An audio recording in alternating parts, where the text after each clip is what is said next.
एक खूबसूरत गांव का मंजर, जहां सब्जा व हरियाली है और दरमियान में एक बड़ा दरख्त खड़ा है। एक वक्त की बात है कि गांव के बाहर एक कदीम जादुई दरख्त हुआ करता था। वो दरख्त गांव वालों के लिए बहुत खास था, क्योंकि वो न सिर्फ बहुत बड़ा और खूबसूरत था, बल्कि उसकी एक अजीब खासियत भी थी कि वो हर साल बहार के दिनों में एक जादुई फल देता था। इस दरख्त के बारे में ये बात मशहूर थी कि जो भी शख्स इस फल को खाता, इसके दिल की सबसे बड़ी ख्वाहिश पूरी हो जाती थी। लेकिन गांव वाले उस फल का एहतराम करते और उससे फ़ायदा उठाने के बजाय दरख्त की हिफाजत करते। एक दिन एक नौजवान लड़का, अहमद, जो हमेशा ख्वाब देखता था कि वो एक से ही एक दिन बहुत बड़ा आदमी बनेगा, इस दरख्त के बारे में सुनकर बहुत मुतजस्सिस हुआ। वो चाहता था कि उसकी सबसे बड़ी ख्वाहिश पूरी हो, लेकिन वो ये नहीं समझता था कि इस दरख्त का क्या राज है। अहमद ने एक रात चपके से उस दरख्त के करीब जाने का फैसला किया। जब वह दरख्त के नीचे पहुंचा तो उसने देखा कि दरख्त के फल चमक रहे हैं। इसका दिल जोर जोर से धड़कने लगा और वह दरख्त की जड़ों के पास जाकर बैठ गया।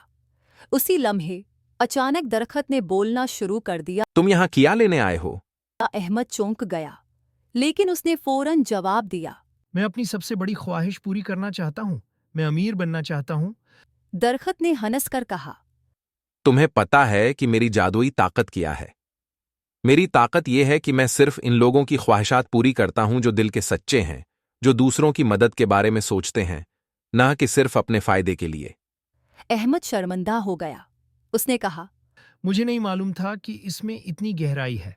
मैं तो बस अपने ख्वाबों की तकमील चाहता था।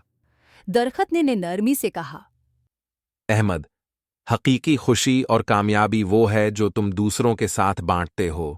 जब तुम दूसरों की मदद करते हो, तभी तुम्हें दुनिया में हकीकी सुकून मिलता है। अहमद ने दिल से दरख्त की बातें सुने और वो एक नए इरादे के साथ वापस आया। उसने गांव के लोगों की मदद करना शुरू की और हर किसी के लिए अपने दिल में जगह बनाई। वो दिन बेहदिन बेहतर इंसान बनता गया और एक दिन उसे महसूस हुआ कि उसकी सबसे बड़ी ख्वाहिश पूरी हो चुकी है, लेकिन बगैर किसी जादुई फल के। गांव वाले अहमद की इस तब्दीली से बहुत खुश हुए और वो समझ गए कि जादुई दरख्त का असल राज उसकी जादुई फल में नहीं था, बल्कि इस सबक में था जो वो इंसानों को देता था। हकीकी खुशी दूसरों की खुशी में है।